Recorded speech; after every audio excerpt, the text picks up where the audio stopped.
Hey guys, my name is Catherine Grace with Find Your Balance, and I'm here with Miss Sarah King, exercise physiologist, Pilates instructor. Sarah, how are you doing today? Good. Thanks for having me. Thanks for coming on our little segment. Yeah. Today we're talking a bit about foam rolling, something that I know I always should be doing, but I don't actually know what it is, why I should be doing it, or most importantly, how to do it. Yeah. So, Sarah, why don't you start by telling us a little bit about yourself? Sure.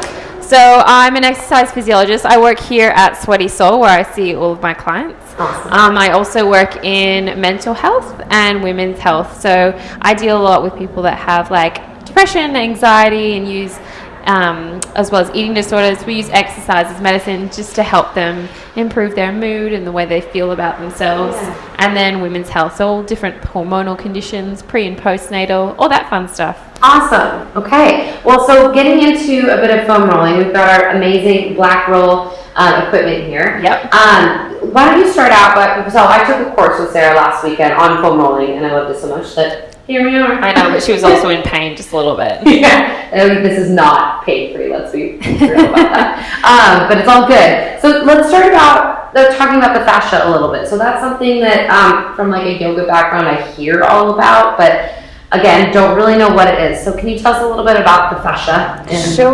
what it is? So fascia is basically a connective tissue. So it wraps up our entire body. It goes through muscles, nerves, tendons, bones. It exists from, the tip of your head down to your little pinky toe, and it connects everything together basically. So there are lots of different like fascia areas people have probably heard of. Like a common one people often say is like, I have plantar fasciitis, which is inflammation of the fascia on the bottom of your foot. But it basically connects the movements that we do. Oftentimes what happens though is there's all these layers of fascia, and when they're healthy, they slide one over the other. Healthy and hydrated means that they slide one over the other, but lack of movement, kind of our day jobs that have us sitting all the time, lots of repetitive motions, like the same motions, like running for instance, and the fascia can get a little bit sticky.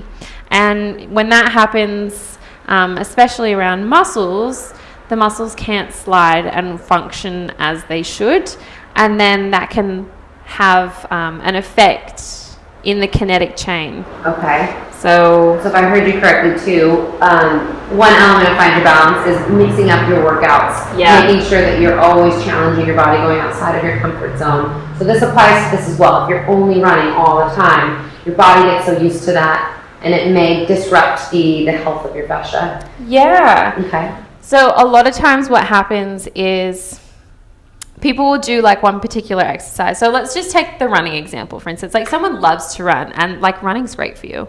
But they run all the time and they run the same route, and they start to feel this niggle, and they kind of just like, it'll go away. And so they just keep running. And eventually that niggle, even though if they might not be aware of it, but they change their running pattern, they change their biomechanics without actually knowing. Right. Compromise.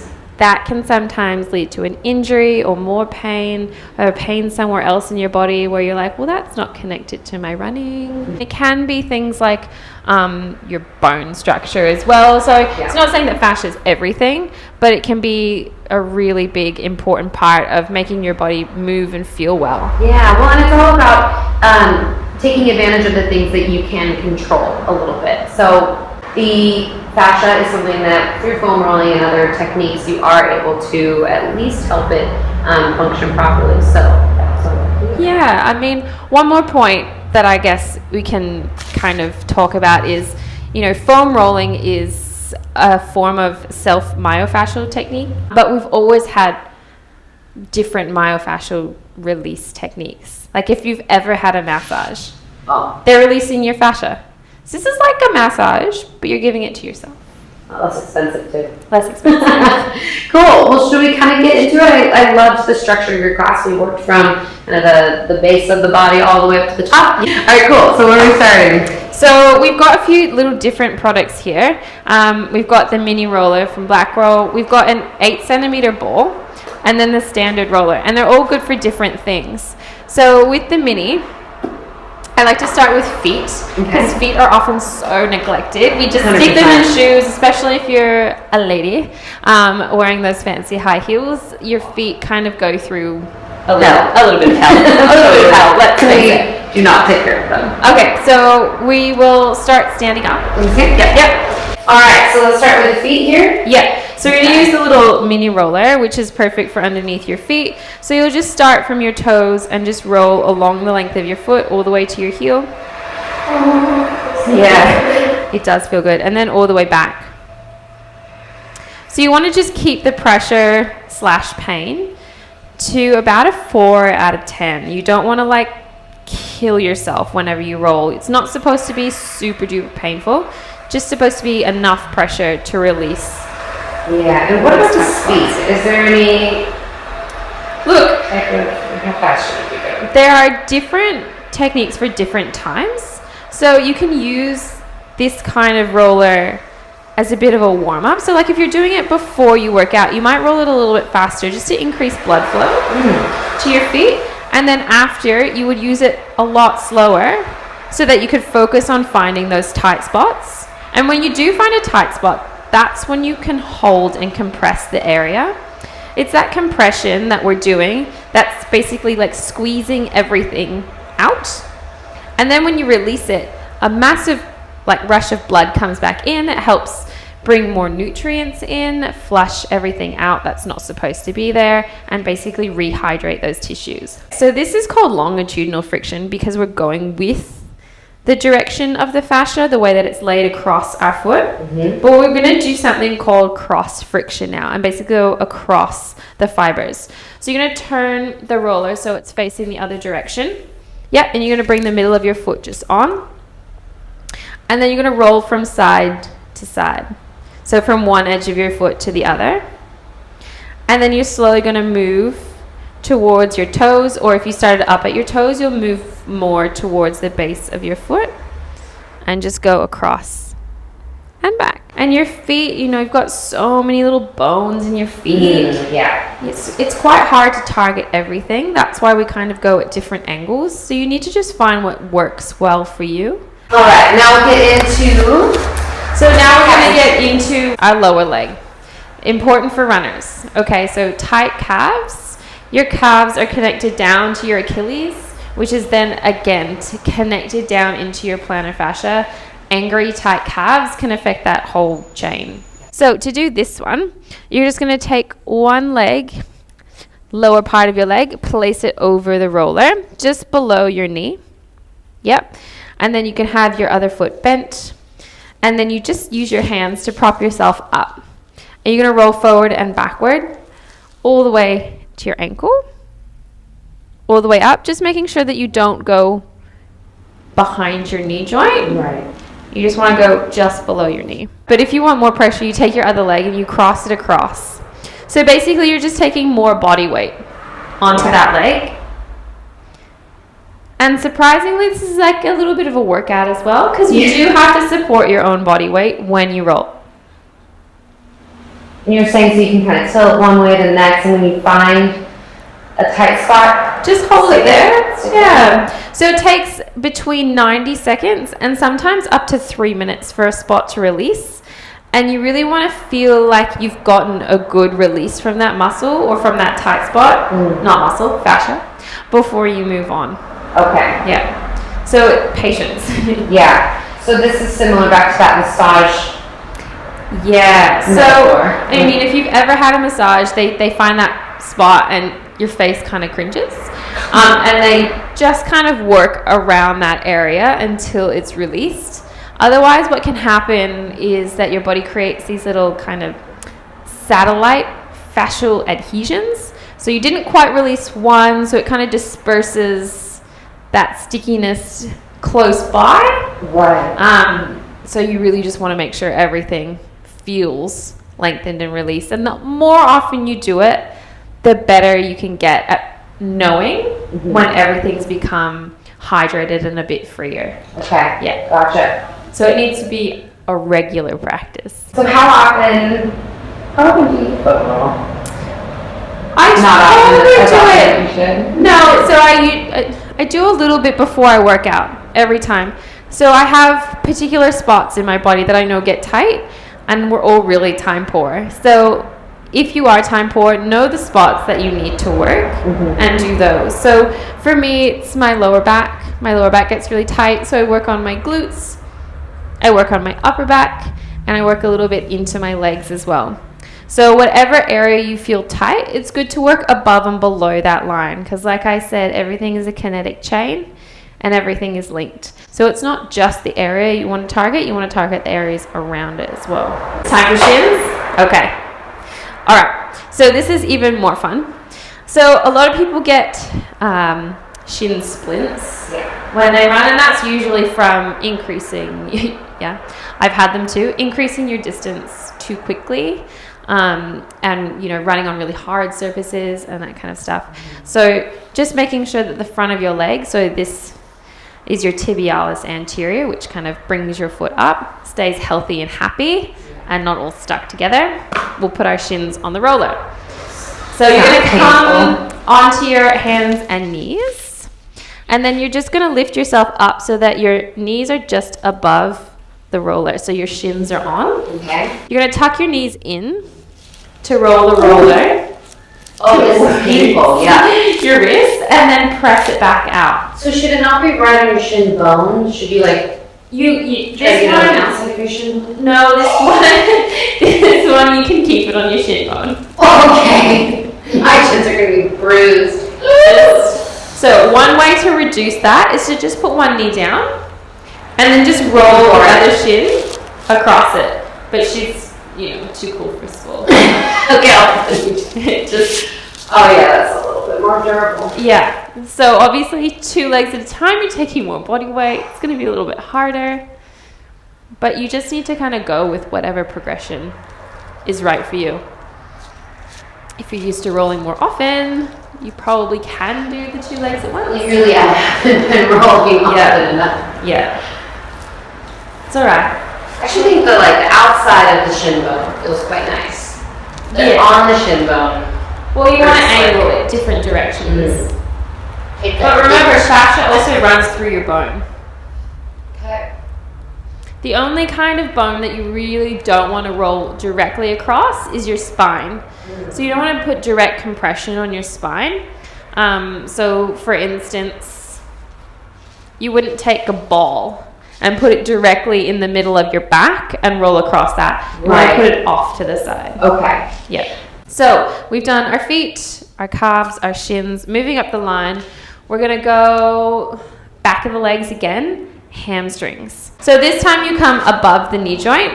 Again, you're going to have your hands for support, legs out in front of you, lift your body weight up. You're going to roll all the way towards your bum, just that little fold, and then all the way back. This isn't as bad. Okay. This is not as bad. People normally don't have really tight hamstrings. They normally have longer hamstrings because we spend so much time sitting. In terms of injury, what should you look out for if you've got injuries? Do you foam roll or do you avoid it? Okay, so if you have an acute injury, as in you just corked your knee or you just really hurt your shoulder and it's in that inflammatory stage, you wouldn't roll. Okay. Yeah. Any redness, any swelling, any bruising, you probably just want to avoid it until that settles down. How about bruising caused by foam rolling? Yeah. I'm just kidding. 4 out of 10, stay with that pressure. You don't want to bruise yourself. I would suggest that people wait until that short stage is over. It's between 7 and 10 days after an injury that you can start to roll and get a bit more mobility back in that area. Okay. But always, ask your physio, make sure that they're okay with it. Cool. Otherwise, you might do more damage than good. Okay, so this is everyone's favorite. We're going to do quads, and then we're going to do our TFL and IT band. Okay, so first we're going back on the front side, and you're going to place the top of your legs just on the roller, again above your knee. I like coming down onto my forearms, but that's just personal. And then you're going to roll forward and backwards. And so here's another kind of technique that you can do when you find that tight spot. It's called compression as well as a bit of muscle activation. So compression and stretch, basically. You'll take one leg and you'll just pull your heel up towards your bum. And what that's doing is it's stretching the front of your quad at the same time as it's being compressed by the roller. And then you can do the other side. And then just move forward and backward, just really slow. Nice controlled pace. It's a great thing to do, like, if you're watching TV, move your coffee table out of the way. Yeah, or maybe if you have to like meet up with a friend instead of going for drinks, you could go for a foam roll or something. If that's your thing. Totally. It's not mine. Find your balance. Yeah. Could we drink and foam roll at the same time? That would be multitasking to the max. Balance. Literally. Oh. Okay, so we're going to do the sides of our legs. Again, another not so fun area, but one that feels so much better afterwards. Often a lot of people get knee pain, and it's because this band kind of connects right down where your knee joint is and pulls it and makes it a little bit angry and upset. So ITB is pretty hard to release, but it's still good to kind of massage it. Your TFL, which is your tensor fasciae latae. So if you release that, sometimes it helps release the ITB a little bit. So we're going to come lying down onto your side. I'll get you to face towards me. I'll face towards you. Okay. You're going to come to the top of your hip. So right outside of the bony area. Yep. Bring your top leg in front for support. And then you're going to roll yourself down towards your knee. And I like staying at the top part of my hip because I know that's where I get a really good release. And just rolling and shifting my weight forward and backward as well. So again, you want to spend a little bit of time on each side. So let's swap over, do the other side, and turn this way. And oftentimes one side's like a bit worse than the other. We're not perfectly symmetrical beings. So again, just taking your time. Try not to muscle your way through it. This is all about like trying to relax through that uncomfortable pain. And I think we'll do one more. We'll do the glutes. Let's do the glutes. Okay. Do those babies. All right, so you're going to come sitting onto the roller. You're going to cross your left leg over your right knee. And so this is already stretching your glute. And then to get your glute a little bit more, you're just going to angle yourself to the side and just go across those fibers. So this is cross friction because the fibers of your glutes kind of go like this. Oh, this is so good. Yeah. Everyone is after that apple bottom. Yep. So you gotta balance that shit out. You do. If you want to lift heavy, you got to make sure that those muscles aren't all Jammed up. tight. Yep. Tighten together. Cross over. Let's do the other side. And if you really want to get into those glutes, you can use a ball. Oh, One of the little balls, which we did at the workshop. That was brutal. Yeah. It's just the ball is more targeted and specific. Alright. All right, so that's a pretty good overview of releasing your lower body. I mean, there's so much you can do with a roller as well. I mean, if you focus on at least doing those areas of your body which you know affect you, you know it's hard to get range of motion through your shoulders. You want to work on your upper back. You work on releasing your chest. Yeah. If your lower body's the issue, then spend some time there. So good. That was very painful, but I feel so much better afterwards. I know, it's just, a few minutes. Doesn't have to be like hour long. Yeah. Just 10 minutes a day. Totally. You can really do it with anything, huh? Bottle of wine. Not sure, I think that might crack, but yeah. Yeah, crack that. A tennis ball underneath your foot. It's so good to keep at work as well. Yeah. Just get up. If you're in high heels, take your shoes off. Just do a little roll underneath your feet. Can make you feel instantly so much better. Totally. Well, thank you so much. Hope you guys learned some things about foam rolling, the fascia, Yep. and why you should all be doing it before, after you work out, whenever you can find time. Yep. Awesome. Well, thanks so much. We'll get into some upper body, maybe some back stuff later. Yeah. Awesome. Thanks, Get guys. rolling. And thank you, Sarah. Thank you.